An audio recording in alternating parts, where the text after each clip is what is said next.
So a viewer sent this one to me.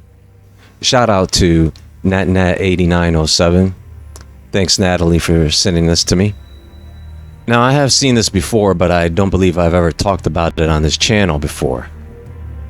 Now, this is something most people have never seen with their own eyes, because technically, you're not even supposed to be there. This is not a new discovery, and I'm sure several of you have seen this before. Deep underground in West Lancashire, England, roughly near Upholland, Standish, Wigan, there's this strange, almost perfect circular formation inside an abandoned mine. Locals call it the Dragon's Eye. And trust me, it looks exactly like one. But here's what's strange about this. It's not just the way it looks, it's where it is, how it's formed, and the legends that surround the entire area. They call the mine the Hall of Giants. Coincidence? Maybe. Or maybe there's more to this than anyone wants to admit. So stick around, because what starts out looking like a weird rock formation might just crack open something much older and much stranger.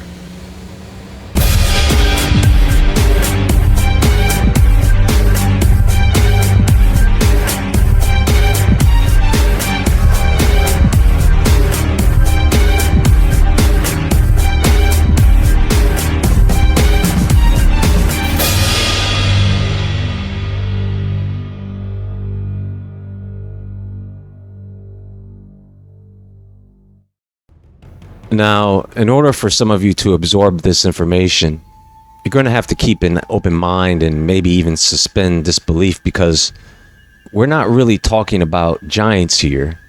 We're talking about Titan monsters. Creatures so massive that it's almost hard to comprehend how something like this could ever exist. Whether you believe it or not, or have an alternate mainstream scientific explanation, that's cool. For this presentation, I just encourage you to step outside the box, look from an alternate perspective, and whether you take this seriously or just look at this as entertainment, that's okay. I'm just here to report what I found. So, those of you who are familiar with Roger from Mud Fossil University, he is usually the one I refer to when it comes to things like this, because he's way more familiar with this topic, and I love the way he explains things, as fantastic as they may seem at first. So let me take you to a clip from a video he did on this Dragon's Eye some years ago.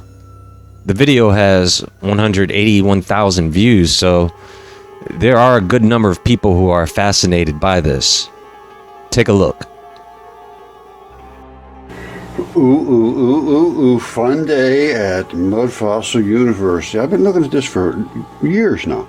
This Dragon's Eye, and I had no clue really too much about it. I just looked at it, and I originally thought it was just a stone tendon ball. However, I do believe it is a Dragon's Eye. And I got popped with a couple of hits this morning. This came from Christina Kruger, I believe is her name. Christina Kruger, I believe it is. Anyway, she sent me this saying, take a look, see what you think. So, let's take a look. I'm sorry, it's Christina Cooper.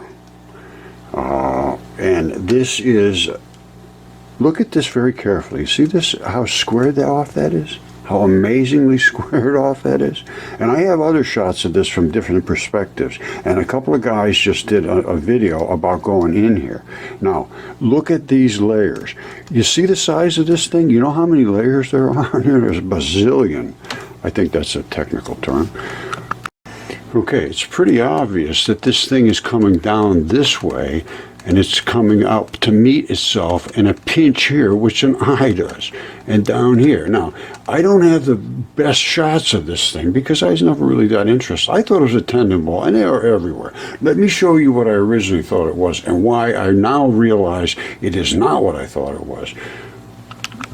All right, you see this? This is what I thought it was originally, that big Dragon's Eye, but these are just stone balls, and these are tendon balls. They're all over the earth. I mean, just everywhere, and they are serviced by blood and they erode sometimes, just like that did. And that's another erode. You see the top fell off over there? I mean, they're all over the earth. And everybody's, oh, what are these? We can't figure it out. Well, I figured it out. They're tendon balls. And that's what sometimes they have this, and then they have the chert around the outside, which you, then sometimes they'll take on a color of like copper or something, which is in the area, and they have like a surrounding shell, but nothing like the eyeballs. And then they come in vast quantities here and there. The Moki marbles are unbelievable. There's just bazillions of them, and they're everywhere. They're all over the earth, and every day I see people saying, oh, I wonder what they are. They are tendon balls. These are actually interstitium balls, most of them. These are interstitium balls. When you see them in clay, in the red, white, brown, yellow clay, that's skin. It's literally skin. And that was the flesh of the people that they, or whoever it was that it was in. You see them in the ball? That's the clay of somebody's body, or some creature's body. I'm not saying somebody. Here they are. They're washed up everywhere. I mean, they're literally everywhere because the earth is literally made of them. Is made of creatures. Now, again, that's another one of these balls, but there's nothing like the number of layers in the dragon eyes. All right, here's a guy's got big balls. Let's see, here's a gigantic big ball. What's this? You see right there? This is the kind of, and they're all over here, see them? Boom, boom, boom, boom. That is filled with sand. Some of them are filled with sand. Some of them are filled with pockets of, they look like they could almost move a little bit against each other and still really, really retain solid. These, I don't know why they filled with sand, but there must have been something internally in there. Let's see what's this one say. Here's another style. These are the kind that have like structural. I think that might be able to do a little of this and not completely destroy itself. All right, this is actually a very good shot. Now, this is the top of the eye, I believe, and it obviously comes running over this way and over this way. We saw all of the different layering of the lens or the cornea or whatever it was, and you can see there's an extreme difference between the types of tissue as you go deeper and deeper and deeper. Now, let's look at a little lower here, down where they are. Now, I want you to pay close attention to this, because you can, and I do too. I could jump over things. Wow, look at that, and I go on. Well, if you take your time, you see things that are quite interesting. You see the texture and the curvature of the tissue here, and then you see this. There's no reason for that to be exactly blocky like that, except that it is part of the blockiness, first of all, of anatomy, but secondly, it is, I believe, one of the muscles that twisted that eye up and down or this way or that way. Now, secondly or thirdly or sixthly or whatever it is, look at this right here. You see that? Can you see down there? You look at this and you think, wow, they're really thin little layers, because there's a bazillion of them. But look at this. They get to be almost paper thin. There's one right after the other. And I find this in my, hold on, I'm going to get something. Hold on. Okay, I got the microscope fired up. I got a ton of dragon samples right here, and I will show you, and you will not. Well, there is one right here. There's a dragon scale. That's a scale from a dragon. That locked it in right there. And that right up in here is the blood supply. And we're going to be looking at that in the microscope. You'll see it.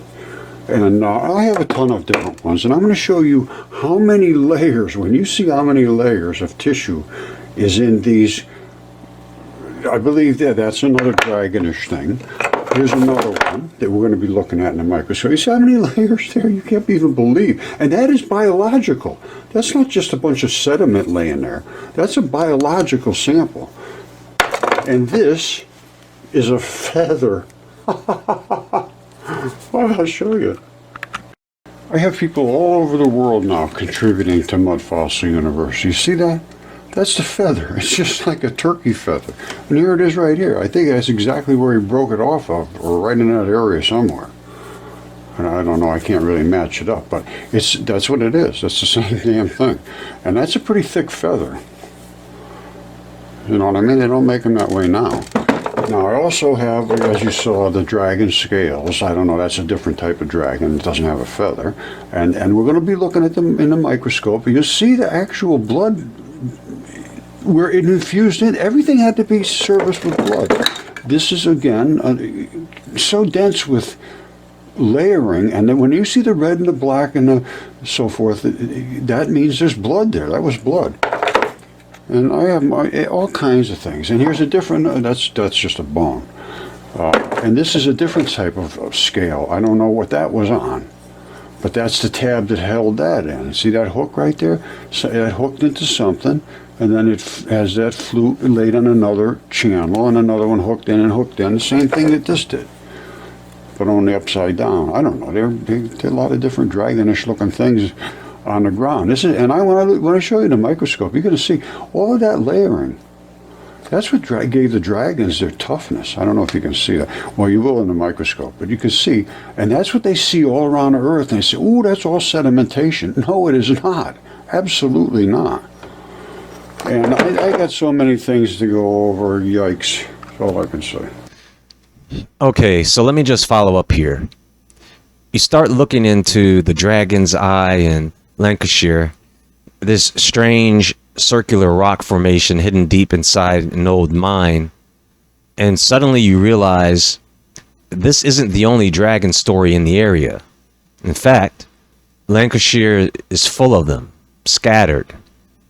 Not far from the Dragon's Eye, over in Unsworth near Bury, there's an old tale about a dragon that was said to terrorize the countryside. Legend has it this thing was snatching livestock, even swallowing children. The creature had thick, coiled scales and was impossible to kill with conventional weapons. But a man named Thomas Unsworth found a way. He packed a musket with a dagger instead of a bullet, aimed beneath the creature's wing, and brought it down. The story left such a mark that carvings of the event ended up on family furniture in Unsworth Hall. Literal dragon slaying scenes on an old oak table. Then there's the legend of the Runcorn dragon. This one's a bit weirder. It had stripes like a tiger and lived along the banks of the River Mersey. Locals say it hunted at night, pulling animals into the water. One farmer disguised himself in a cowhide, walked right into the dragon's path, and struck it in a vulnerable spot with a blade. He didn't run, he didn't trap it, he baited it. Who does that? But the beast died and the story faded. And just a little further out in Lim, there were stories of something hiding in the sandstone cliffs. Some say it was a dragon, others called it a serpent. But the location matches up with a natural cave system where strange lights and sounds have been reported for generations. What's crazy is that these stories always involve hidden spaces, caves, cliffs, tunnels, places beneath the surface. Just like the Dragon's Eye, just like the Hall of Giants. So maybe these tales were never just myths. Maybe they were warnings, or maybe they were memories of something forgotten, something beneath the hills of Lancashire. Here's where it gets even stranger. If you start mapping out where all these legends are, from the Dragon's Eye mine in Lancashire to the old serpent tales around Pendle Hill, Unsworth, Runcorn, and Lim, you'll notice they're not random. A lot of these sites line up along what some researchers and dowsers call ley lines. And guess what? Lancashire sits right at the intersection of several major ones. We're talking about alignments that stretch from Glastonbury and Avebury in the south up through the north of England, even linking to ancient stone circles and Neolithic sites.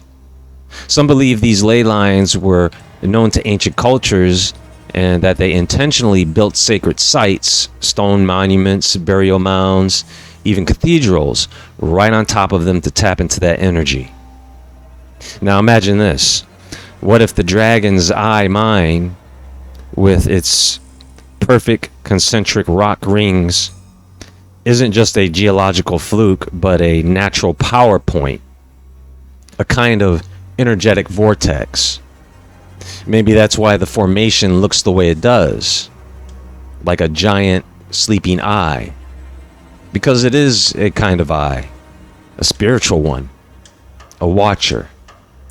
Some have said that the dragons of old weren't just monsters, but guardians of the earth's energy, stationed at these powerful nodes to protect them, or in some stories, to control them. And maybe that's why so many of these legends involve sleeping dragons beneath hills, or serpents coiled beneath the land, because they were tied to Earth's lifeblood. The Hall of Giants, that name alone feels symbolic.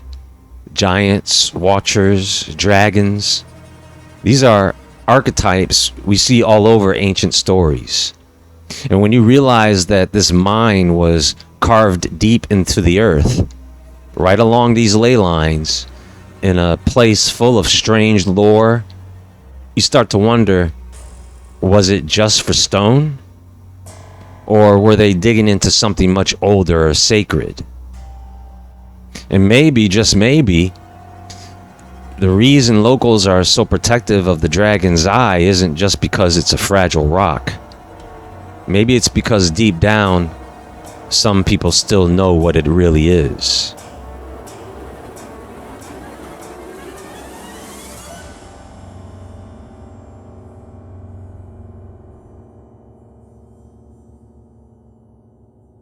Every minute of every day, your body heals, repairs, and regenerates you from the inside out.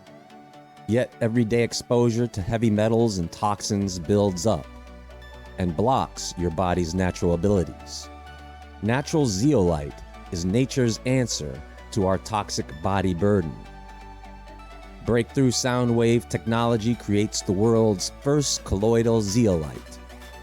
Touchtone Essentials Pure Body Extra Colloidal Zeolite helps clean out the chemicals from the body with an easy-to-use spray so you can make room for healthy in your life. Click the link in the description box below to order your supply of zeolite today, because now is the time to live your best life.